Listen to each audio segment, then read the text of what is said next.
Before the story begins, a brief message flickered across the hollow feed. If you enjoy stories where humanity is underestimated and proves the galaxy wrong, tap like, subscribe for more sci-fi HFY tales, and comment below where you think this mission will go wrong.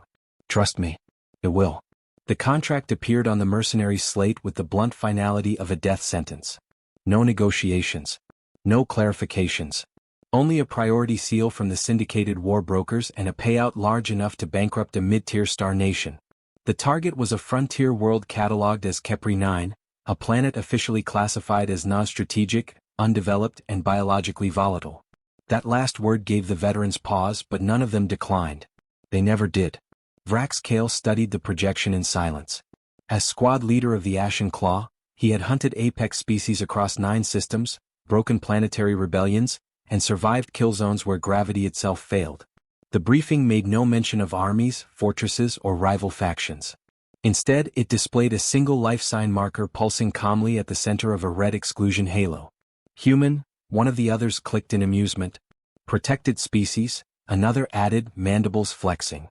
Galactic Charter Level 3. Legal backlash risk.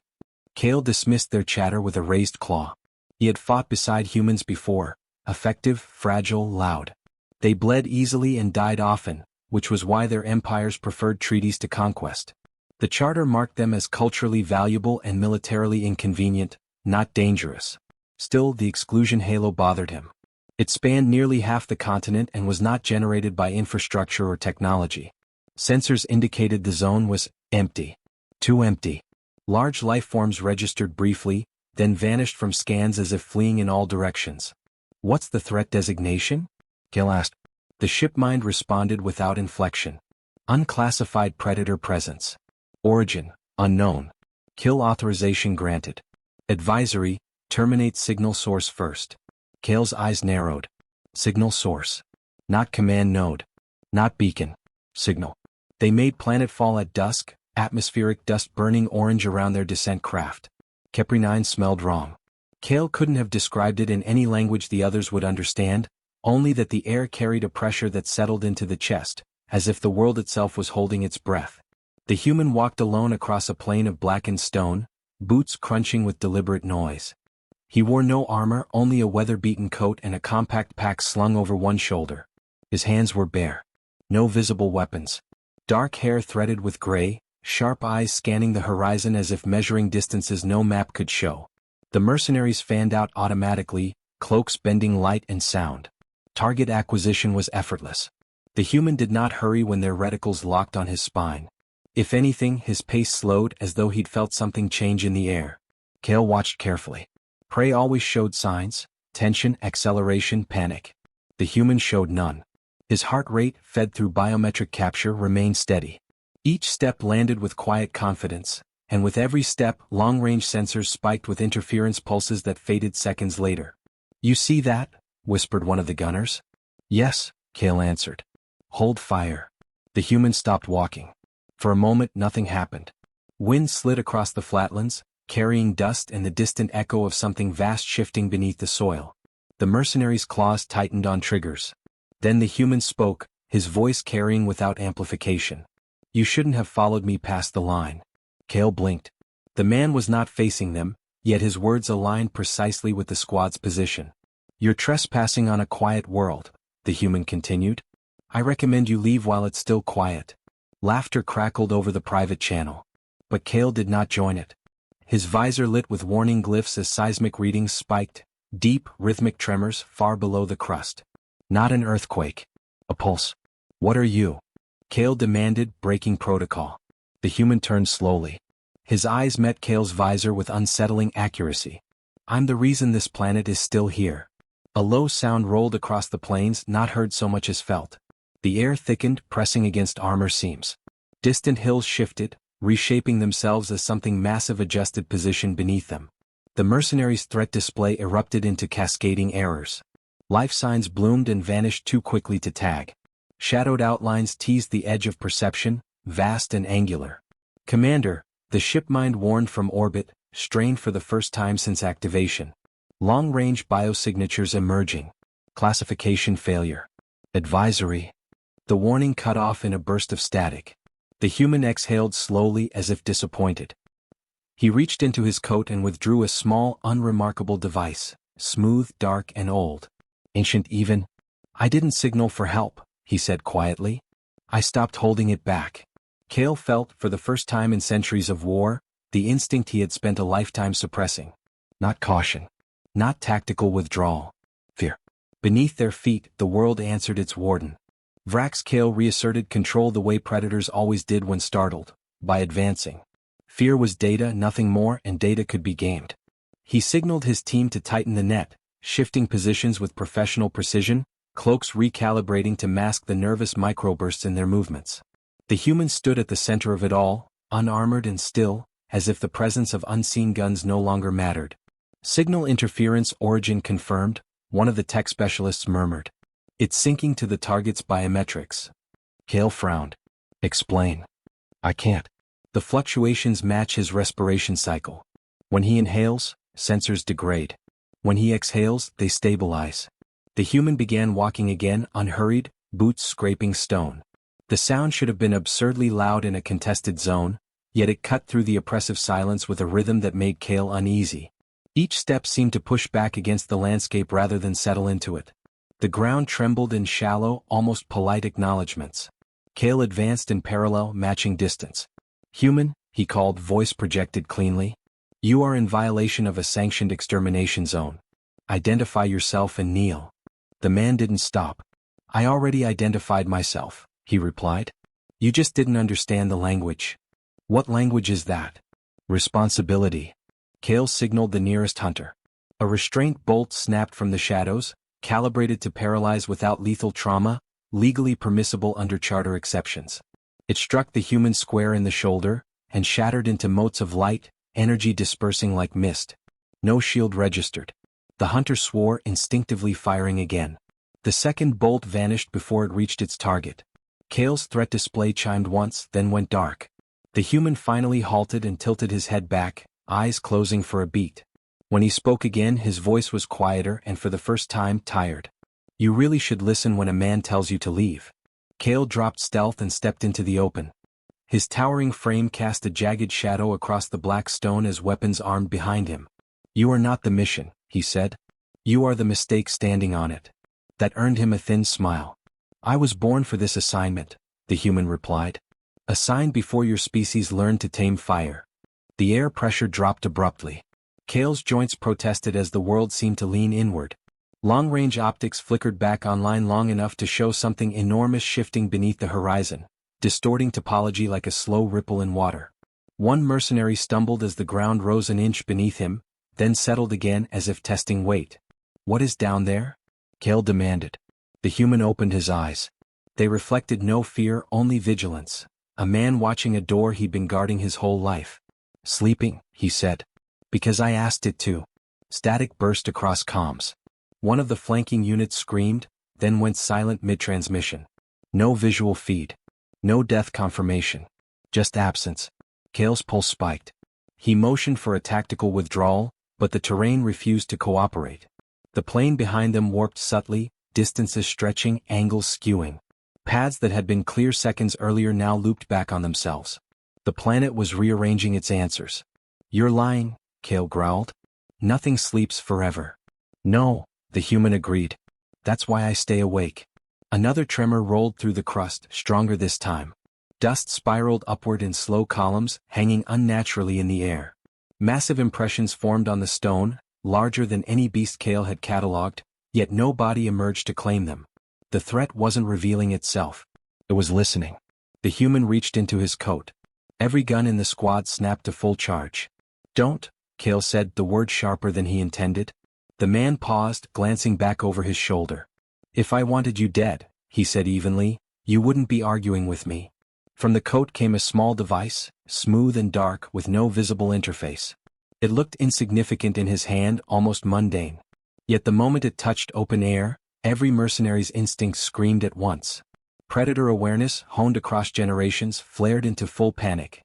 Sensors flooded with proximity alerts. Something vast shifted direction. This is your last chance, the human said. Leave the system. Forget my face. Forget this world. Cale saw then what he'd missed before. not arrogance, not bluff. Burden. The posture of a man standing between a door and whatever horror waited behind it, not because he wanted to be there, but because no one else could survive the duty. What are you? Kale asked, softer now. The human thumbed the device, not activating it, merely resting against its surface. Beneath them the planet's heartbeat slowed, waiting. I'm the signal, he answered. And what's listening to me is very patient. The ground began to rise. The ground did not split or explode as Vrax Kale had anticipated. It unfolded. Stone flowed aside in vast, deliberate motions, layers peeling back like the surface of a living ocean. The mercenaries' balance failed as gravity warped around a rising mass that dwarfed mountains and erased every known scale Kale possessed. Armor servos screamed in protest. Targeting systems shut down entirely, overwhelmed by a presence so immense it collapsed data into meaninglessness. Something rose. It did not emerge fully, as if the act itself were unnecessary. A fraction of its body pressed against the world from below, and that was enough. Plates larger than warships shifted, overlapping in patterns too complex to be natural. Heat signatures flared and vanished as the creature adjusted to the surface environment without effort. Its silhouette refused to stay still, bending perception, leaving afterimages that burned into Kale's vision. The squad broke. 2 hunters fired reflexively. The shots never reached the thing. Space itself twisted, and the energy dispersed into harmless light. The creature did not acknowledge the attack. It turned, not toward the weapons but toward the human. Kale followed its attention and felt something inside him fracture. The massive head lowered until a single, colossal eye, deep, faceted, ancient, aligned with the human's position. Every mercenary froze as a pressure like judgment passed over them. Kale had faced planetary governors and machine gods. None had ever spoken directly to instinct the way this presence did. The human stood firm. He did not raise the device. He did not shout commands. He simply met the gaze and placed one bare hand against the ground. His breathing slowed, and with it the planet's tremors eased. Kale realized, with sick clarity, that the creature was not being restrained by technology or force. It was listening. One of the mercenaries bolted, cloak flaring as he sprinted for open ground. The creature's attention did not shift, yet the runner vanished mid-stride, compressed into nothing by a subtle adjustment of mass and gravity. There was no roar, no triumph. Only correction. "This is impossible," Kale whispered. The human spoke without turning. "No. It's necessary." Images flooded Kale's mind unbidden, not telepathic intrusion but overwhelming context. Echoes of worlds stripped to bedrock. Civilizations reduced to orbital dust. Beings like the one before them, not mindless monsters but custodians of entropy, born to reset ecological impossibilities. Apex predators not of flesh alone but of timelines. "They can't be killed," the human continued quietly. "They're what happens when life goes too far in one direction. The galaxy learned to bury them. To lock them in gravity wells and dead systems and call it victory." The gigantic eye blinked once. Entire mountain ranges shifted. "But they wake," the human said. "They always do." Kale's voice shook despite himself. "And you?"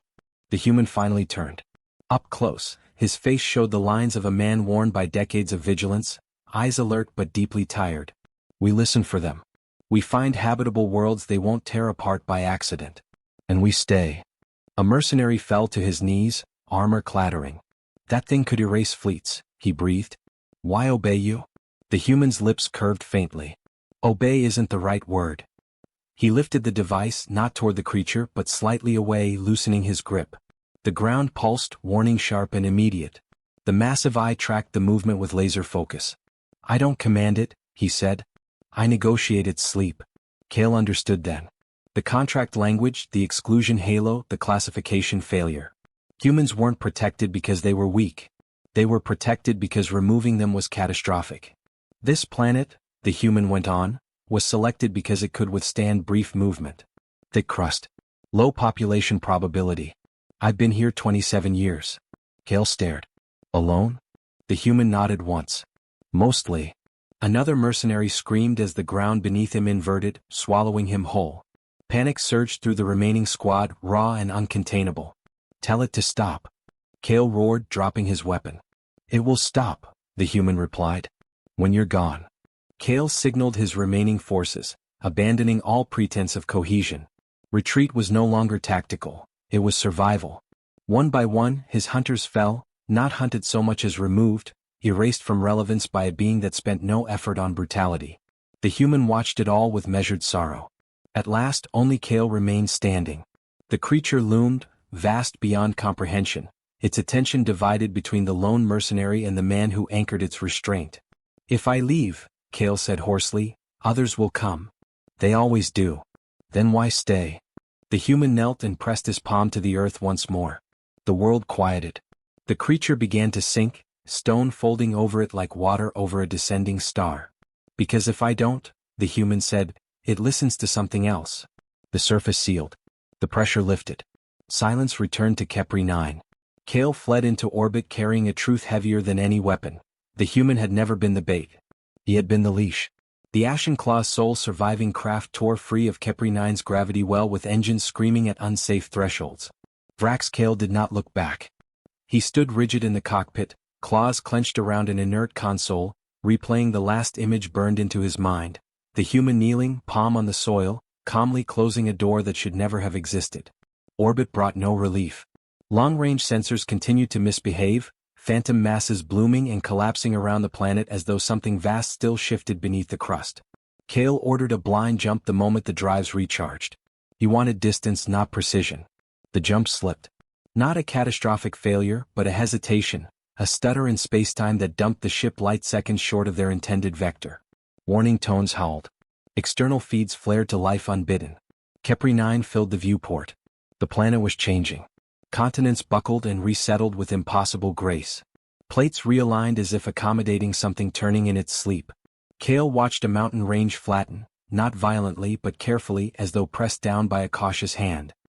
He realized with cold certainty that the creature had never truly surfaced. It had merely adjusted. A transmission punched through the static, unencrypted and narrow beam, locking onto his ship with surgical accuracy.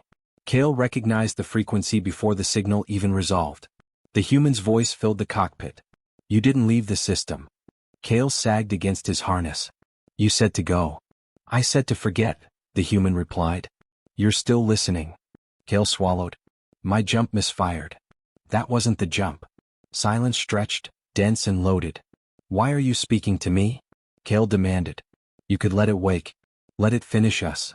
"I could," the human agreed. "But then you'd die without understanding why." Kale closed his eyes. Understanding had cost him his squad, his certainty, and his sense of scale. "Tell me," he said. The view shifted as sensors recalibrated on their own. For a brief, terrifying second, Kale saw beneath the planet's crust. Real data, not hallucination. Vast biological structures coiled through the mantle, interwoven with stone and metal fused by extreme age. The creature was not buried in the world. It was part of it. "These things don't hunt life," the human said. "They hunt imbalance. When a civilization exhausts worlds faster than ecosystems can adapt, when technology outruns consequence, something like that emerges. Not to punish. To reset." "And humans?" Kale asked. "We noticed the pattern early," the human answered. "Long before we reached the stars. Long before we called them predators." Kale stared at the image, pulse thundering. "So you found a way to kill them?" "No," the human said gently. "We found a way to speak to them." The feed flickered, replaced by historical overlays, humans on shattered worlds standing before titanic forms, not with weapons raised but with hands open. Loss followed by patience. Failure followed by survival. Generations of men and women living entire lives as guardians, never knowing rest, never leaving their posts. "You tie your species to monsters," Kale said. "Why protect you at all?" "Because someone has to stand between sleeping gods and a noisy galaxy," the human replied. "And because once we bind one, we don't let anyone use it." Kale remembered the contract. Terminate signal source first. The galaxy had tried. Again and again. "What happens now?" Kale asked. "Now," the human said, "you carry a warning." The transmission ended. Kepri 9's sensors went quiet. Not silent, contained. The planet folded its anomalies inward like a thought locked behind careful eyes.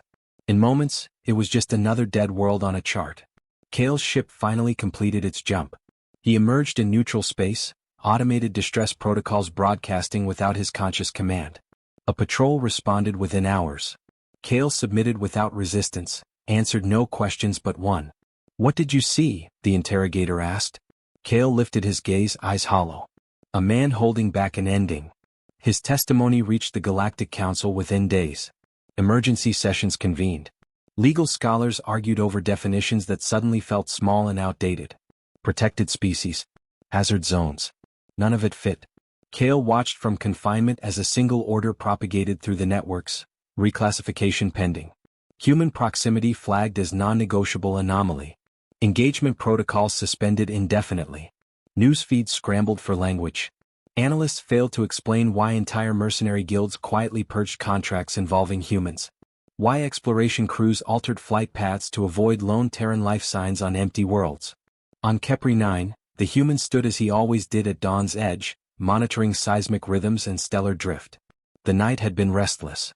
The thing beneath him had turned once, disturbed by distant noise, then settled again. He adjusted the device in his pocket without activating it. Far away the galaxy debated his value. He listened instead to the slow, immense breathing of the planet beneath his feet, and prepared to stay awake. Galactic Council chambers hummed with tension the moment Vrax Kale's testimony began streaming in. The Ashen Claw survivors had barely touched the surface of what they'd seen, but Kale's words carried weight no charter could ignore. Humans weren't just protected. They were central. Not instruments of law or diplomacy, but anchors for forces the galaxy barely understood. Analysts and generals leaned forward in disbelief, scribbling notes, debating vocabulary, attempting to frame humans in terms that could be catalogued. Kale knew they would fail. He had stood on Kepri 9, watched the world fold around a single man, and survived only because he had been permitted. No law, no weapon, no treaty had saved him. The human in question moved silently on the frontier worlds, unknown to most but ever present, a sentinel whose quiet discipline carried consequences far beyond comprehension. On a cold, gray moon in a distant system, he crouched beneath the skeletal remnants of a collapsed ridge. His device rested beside him, inert but ready, while massive silhouettes shifted under the crust. Even in sleep, the ancient predator obeyed the signal it could not resist. The council demanded measures. Entire fleets were diverted, sensors recalibrated, and expeditions redirected. Yet for every calculation the human defied expectation. He did not act with aggression. He did not call monsters to war. He simply existed, and existence in his hands was an argument the galaxy could not dispute. Vrax Kale found himself observing the human through comm relays, tracing his movements from orbiting stations. There was grace in his vigilance, a rhythm to every step, every gesture. The man's age was apparent in the silver streaks along his hairline, the slight creases at the corners of his eyes, but these were superficial. Beneath that calm exterior was the weight of centuries of responsibility compressed into the discipline of a single life. The human bore not just the planet's safety but the balance of countless worlds. A new transmission arrived, encoded directly from the frontier, a distress ping from a mining colony on an uninhabited world. Kale recognized the subtle signature, human broadcasted anomaly. He alerted the council, expecting bureaucratic interference, yet no action was ordered. It was understood. The human had arrived first. Any interference risked provoking what no one could face alone. The human appeared as the miners fled in terror, equipment collapsing under seismic tremors that no one but he could anticipate. His voice carried over the comms, calm and measured. Stand still. Move only when instructed. It is listening. Every miner obeyed without question. He approached the surface scar where the predator had awakened, eyes scanning, hands steady, feet measured. From beneath the crust, a titan shifted, vast and incomprehensible, its forms brushing against the moon's crust like an artist tracing delicate lines. It had tasted imbalance and found none. The human raised his palm toward the surface. The titan responded immediately, retreating into the mantle, rolling stone over itself like a cloak folding over shoulders. The tremors eased. Machinery stopped thrumming. Silence returned.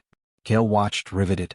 Every report he had heard, every piece of intelligence he had once trusted, dissolved before the simplicity of the human's authority. The galaxy could not legislate patience, could not enforce vigilance, could not replicate instinct and discipline compressed into a single life. Yet here it was, unfolding naturally, effortlessly, a human standing where no species should survive.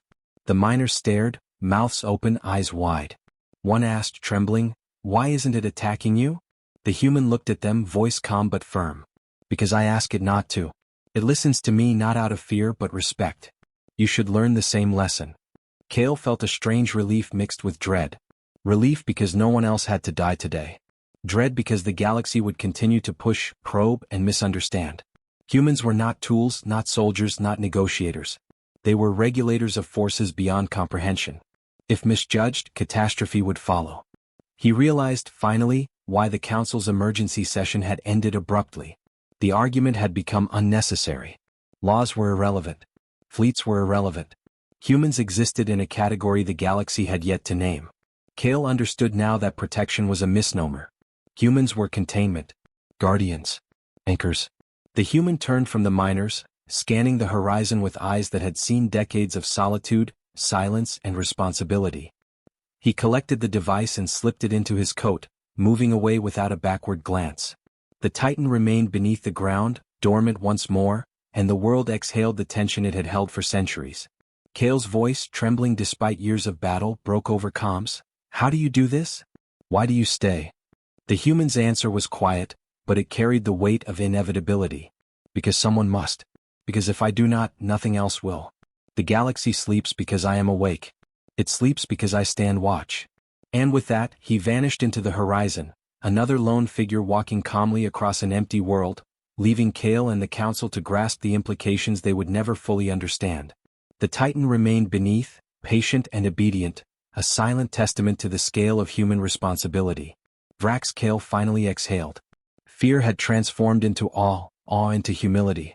The galaxy would never know the quiet authority that kept it from collapse. It would only see the results, the survival of worlds, the absence of catastrophe. Humans had been underestimated for millennia, but the truth was now undeniable. Somewhere in the distance, another frontier world awaited. Another human would take the place of the sentinel, walking alone, unarmed, eyes calm. The Titan beneath would stir, shifting slightly, recognizing the signal it could not resist. Balance would be maintained. And the galaxy would remain ignorant, blissfully unaware that the true apex predator had never needed to fight to prove supremacy. Vrax Kale turned from the viewport, voice low and reverent. "The galaxy sleeps because humans stand watch." The words echoed, not in lawbooks or archives, but in understanding, the knowledge that one species had quietly assumed responsibility for all others. And somewhere far away on another silent world, the human walked forward, and the ground beneath him waited, obedient, eternal, and infinite.